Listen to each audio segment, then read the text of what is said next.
La quarantaine de Tonton Pagou. Épisode 13. Renaissance. Bonjour, c'est Tonton Pagou. Dites, c'est pas la fin du monde, hein? Quoi? Peut-être que c'est le début? Attendez, le début de quoi? Le début de la fin? Mais quelle fin? Bon, je ne savais plus, j'étais perdu. Pour en avoir le cœur net, j'ai consulté au plus haut niveau. Ne vous moquez pas de moi, j'ai convoqué Dieu en personne. L'ai-je vu assis, là, au pied de mon lit, avec sa longue barbe blanche qu'il caressait parfois dans le sens du poil et parfois en sens inverse? C'était un Dieu quelque peu indéchiffrable, m'a-t-il semblé, qui me regardait avec une certaine commisération. J'ai pas trop aimé son côté « je vous aime tous et toi en particulier, Tonton Pagou ». J'avais l'impression qu'il était en campagne électorale, ce salaud. Un peu comme, vous savez, les politiques. Et qu'il parlait comme un perroquet droit de l'homiste. Là-dessus, mon téléphone sonne. Bonjour, Papagayo. Pardon, madame, vous demandez qui? Je demande Papagayo, c'est bien ce que vous m'avez demandé. Il fallait bien que j'appelle Papagayo, je me suis trompée. Oui, je m'appelle pas Papagayo, je m'appelle Tonton Pagou. Mais où est Papagayo? Ah ben ça, je ne sais pas, madame, un papagayo, c'est quoi? C'est un perroquet? Mais moi, je ne suis pas Papagayo. Vous m'auriez parlé de quoi? Je vous aurais parlé de ce confinement intérieur, je vous aurais parlé de la façon dont je le traverse, je vous aurais parlé peut-être... c'est inutile de vous reparler de ce perroquet qui s'est envolé, avec mes illusions de sortir un jour. Voilà, de quoi pourrais-je vous parler? De littérature, éventuellement? Mais alors, revenez sur le perroquet. Qu'est-ce que c'est que cette histoire de perroquet? Vous vivez avec un perroquet? Je vis avec un chat, mais j'ai lu Le Chat du rabbin. Oui. Et alors? Eh bien, le chat du rabbin a mangé un perroquet, et depuis, ce chat parle. Donc j'essaye toujours de faire en sorte d'avoir un perroquet pour que mon chat l'avale, mais on n'y arrive jamais. Ah, Le mais perroquet voilà. s'envole. C'est ça, alors donc, c'est dans la bande dessinée de Johann Sfar, c'est ça? Il y a un papagayo? Je l'ai appelé Papagayo parce que je ne savais pas comment l'appeler, et puis que Akito Papagayo, je trouvais ça bien. Akito, c'est le nom de mon chat, en fait. D'accord. Bon. Alors écoutez, racontez-nous votre confinement, s'il vous plaît. Comment vous vous appelez? Eh bien, je m'appelle Sarah, Sarah, pouvez-vous me parler de votre confinement? mais avec un immense bonheur. Le confinement pour un écrivain, vous savez, c'est prendre tous les mots que l'on a, essayer d'en faire un ballon, quelque chose de léger, pour qu'il s'envole. C'est ce que je tente de faire depuis ce confinement annoncé vers le 15 mars, c'est ça. Chaque matin, je me mets en scène, une courte vidéo, et à la demande, je lis des textes. Je traverse les univers de mes internautes.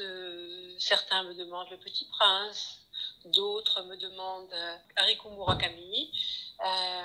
Oui, parlez-moi d'abord, avant la littérature, parlez-moi de votre confinement à vous, en tant que personne.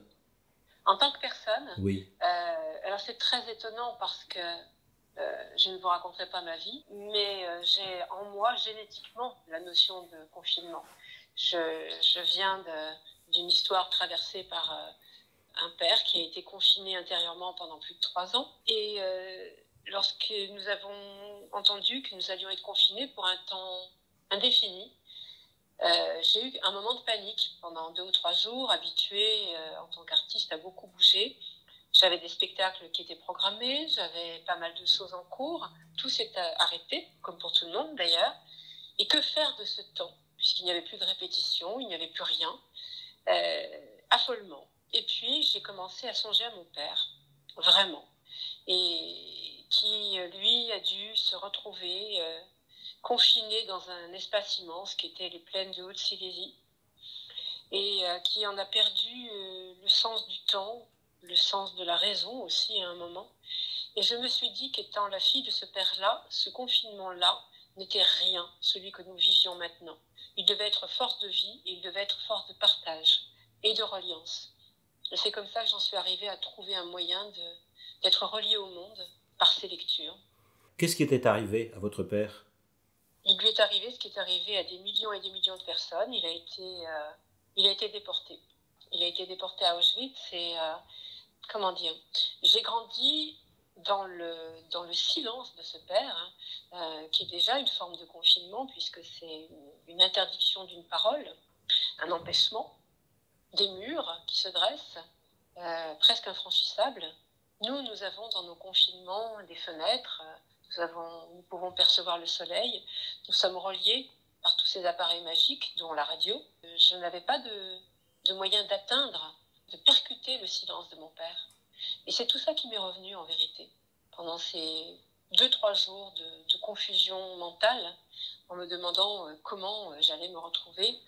On plaisantait tout à l'heure, mais seul avec ce chat, qui n'a pas la parole par essence. Et moi qui suis un être de parole, qu'allais-je faire ? Voilà ce que je peux vous répondre en tout cas sur ce que fut le premier temps, le premier acte de l'enfermement. Un moment de confusion intérieure. Le deuxième acte, que je suis en train de vivre maintenant, est un acte de rayonnement, d'infinie confiance dans l'humain, parce que je vois autour de moi des actes de solidarité magnifiques. On va reparler de toutes ces personnes qui sont vraiment des héros magnifiques, mais il y a tant de personnes qui font des petits actes de grâce comme ça. Je vois dans mon immeuble, nous essayons d'être solidaires avec des voisins qui ne peuvent pas bouger, et c'est partout que ça se répercute.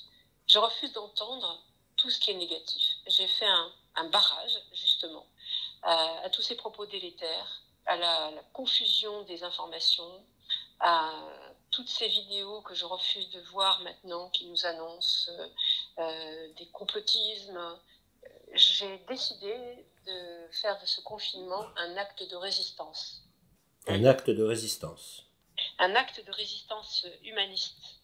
C'est-à-dire que demain soit un demain enchanteur, glorieux, avec une germination qui sera produite par ce que nous sommes tous en train de faire maintenant. De la reliance, des petits gestes, comme applaudir aux fenêtres, comme porter les courses de quelqu'un, comme lire des textes tous les matins pour des internautes qui peuvent ainsi rêver pendant un moment et qui rendent au centuple. Ces petits gestes de résistance, oui. Et le terme de confinement est un terme qui me heurte en vérité, parce qu'il ferme vraiment. Effectivement, nous sommes à l'intérieur de nos maisons, et je me dis que moi, dans ma situation privilégiée, j'ai un appartement où je vois la lumière et le soleil. Je pense à ceux qui n'en ont pas d'appartement. Je pense tous les jours à ceux qui sont dans nos rues.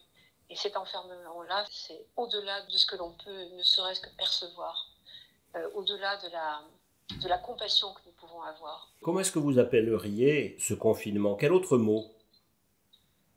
Je l'appellerais faire tomber les barrières de l'indifférence. Je l'appellerais un temps arrêté pour réfléchir sur ce que nous sommes, ce que nous avons fait jusqu'à présent, ce que sera le monde de demain, ce qu'il ne sera plus, et comment saisir cette chance magnifique de faire un monde nouveau. Vous savez, j'avais comme maître André Chouraki, que j'avais interviewé à plusieurs reprises lorsque j'étais à Jérusalem, et il me parlait toujours de cet homme nouveau qui devait renaître lorsque l'homme ancien aurait disparu dans les cendres, cette renaissance. Et je crois que ce qui semble fondateur actuellement, c'est ce terme de renaissance. Il y aura effectivement un monde nouveau, mais c'est nous qui en sommes les acteurs, déjà aujourd'hui. Sarah, merci de ce moment d'émotion. C'est moi qui vous remercie infiniment, tonton Pagou. Vraiment. Le début de la fin, ou une renaissance, une métamorphose, peut-être. Bon, en tout cas, écoutez, écrivez-moi. Écrivez-moi à quoi ? À tontonpagou@gmail.com. Salut, à demain. À suivre.